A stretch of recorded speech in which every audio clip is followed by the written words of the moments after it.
The story began on the French streets of New Orleans. A British agent was secretly carrying out a mission. Just then a funeral procession walked down the street. The scene was inspired by the joyful funeral culture of Ghana in West Africa. The agent curiously asked who the funeral was for. The next second,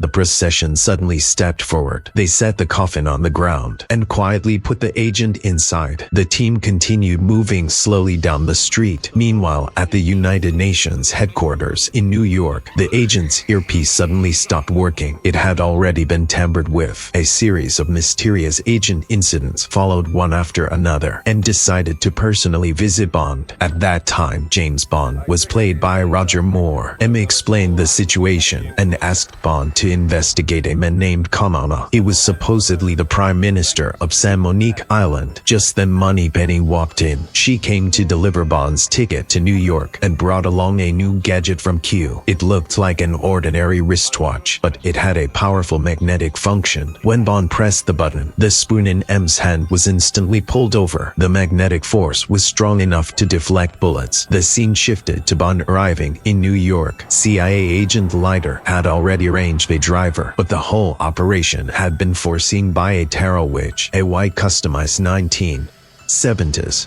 Cadillac suddenly accelerated toward Bond's car. The driver pressed a button and locked precisely onto Bond's chauffeur. The sudden attack caused the driver to lose control. The car shook violently. Bond quickly reacted and took over the steering wheel. After several maneuvers, he finally stabilized the vehicle. Once the danger passed, Bond immediately reported to Leiter, then started his own investigation. Following Leiter's surveillance clues, he entered a shop, casually picked an item for the clerk to wrap, and slipped to the back of the store. There, he found the attacker's car parked nearby. But before he could find a clue, the suspect had switched cars and left. Bond quickly stopped a taxi to give chase, unaware that every stop was being monitored. Wherever he went, someone was reporting his movements. He followed the trail to a bar and was seated against the wall. Suddenly, the wall rotated, sending him straight into a hidden room. Inside sat a woman reading tarot cards. Her name was Solitaire. Bond's arrival was exactly what she had predicted. Then a man stepped out of the shadows.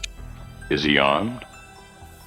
He grabbed Bond's gun with a mechanical arm and easily bent the barrel. The man laughed and walked away. Funny how the least little thing amuses him. Bond remained calm and asked Solitaire to read his fortune. The card she drew was the Lovers. Solitaire frowned for a moment. Then Bond was taken out of the secret room. He observed his surroundings carefully and seized the right moment to fight back using a ladder. He successfully escaped. Leiter's colleague arrived in time and they left together. Soon Leiter sent new intel. Kananga's private plane was heading to San Monique. Bond departed immediately. He checked into a local hotel.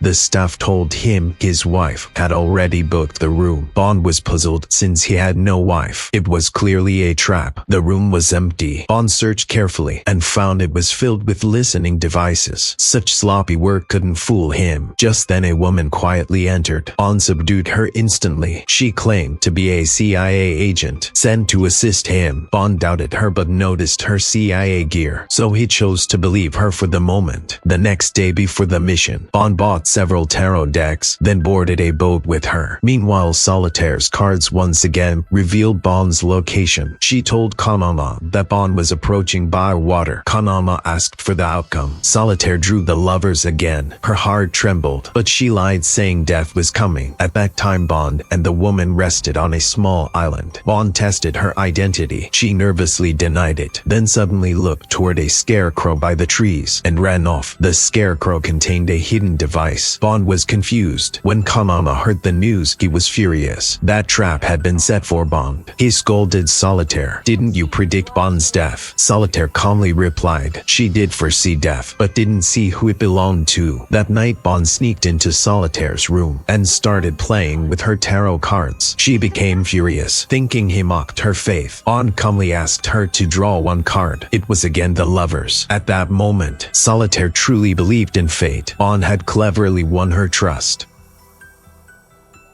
A helpless smile appeared on her face, because once she fell in love, her prophetic power would disappear. Bond comforted her, saying not to worry, he would take her away from it all. They had just left when their location was reported to Kananga. Bond and Solitaire escaped quickly. They jumped onto a double-decker bus. Kananga's men chased behind. Bond stayed calm. He made a sharp turn that crashed the motorcycle team.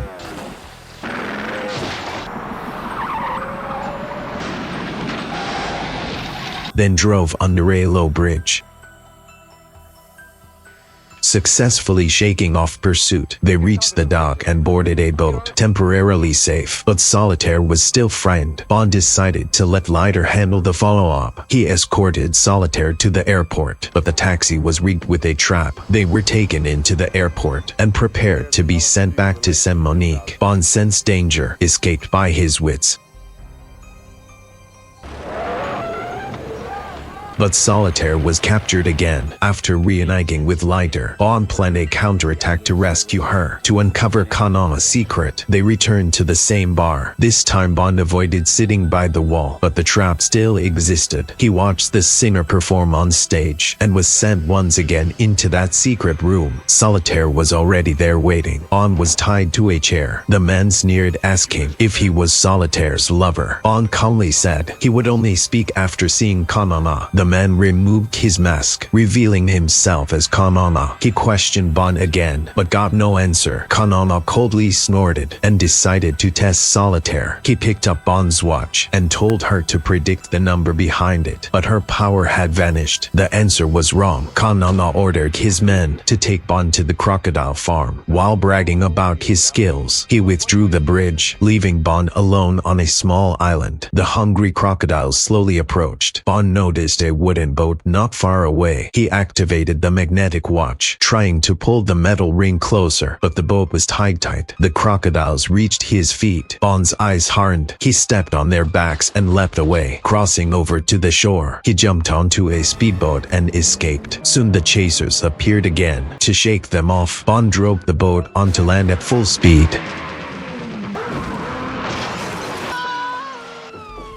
And finally lost them. The crisis was over for the moment. Bond regrouped with Leiter, and they planned an assault. Under cover of night, they split up. Bond infiltrated the Voodoo Island to save Solitaire. Leiter led a team to destroy Kananga's plantation. The island natives were performing a ritual. At the center of this ceremony, Solitaire was the sacrifice, because she had betrayed Kananga and lost her gift of prophecy. She was tied to a wooden stake, and a coffin full of snakes was brought forward. It looked like an execution, but was actually part of a summoning show. Bond saw through the illusion and shot the false voodoo figure. It turned out to be a mechanical puppet. At the same time, Leiter's explosives went off. The entire place burst into flames. Bond used the chaos to rescue Solitaire. Following the native rhythm, they knocked 3 times on a tombstone, which slid open to reveal a tunnel. They went down, but it was another trap. Kananga and his men emerged, blocking the way. He took Bond's air gun and tested its power. The sofa exploded into pieces. Kananga ordered them to be hung above a shark pool. He even cut their arms slightly to lure the sharks. In the critical moment, Bond activated his magnetic watch, attracted a special pellet, and hid it in his mouth. He switched to cutting mode. A steel wire popped from the watch. He used it to cut the rope and free himself, then swung to the side and fought Kananga fiercely. Bond dodged his attacks and countered, pushing him into the water. In the chaos, Bond forced the special pellet into Kananga's mouth and triggered it. The explosion sent Kananga flying. The danger was finally over. Bond left the aftermath to Leiter and took Solitaire aboard a train, starting their sweet journey together.